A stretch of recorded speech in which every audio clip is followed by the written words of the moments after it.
तो हेलो दोस्तों, हम सोनी तिवारी रोज सबके नमस्ते प्रणाम। रोज सब कैसन पानी जा, उम्मीद करतनी कि रोज सब अच्छा होखम जा, अच्छा रही जा, काहे कि हमनी के ऊपर भगवान अपन आशीर्वाद बनौले रही ऐसे ही। और आई जो रोज सबके बीच में एक देवी जी के गीत लेके आइल बनी। रोज सबके अच्छा लगी तो लाइक शेयर कमेंट जरूर करब जा। अरे रोवताड़ी बांझिन तेरी आवा के अखिया गिरे होलो, रे रोवताड़ी बांझिन तेरी आवा के अखिया गिरे होलो।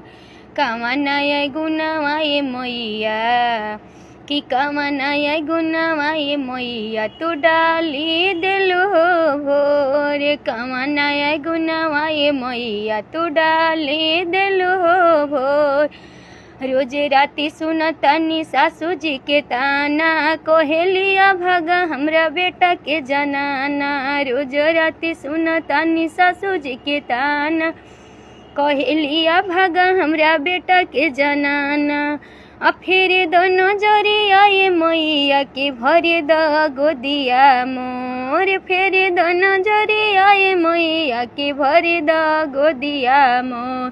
कामनाय गुनावाए मैया, अरे कामनाय गुनावाए मैया तू डाली दिलु हो भोर। कामनाय गुनावाए मैया तू डाली दिलु हो भोर। जय माता दी, बोले सच्चे दरबार की जय।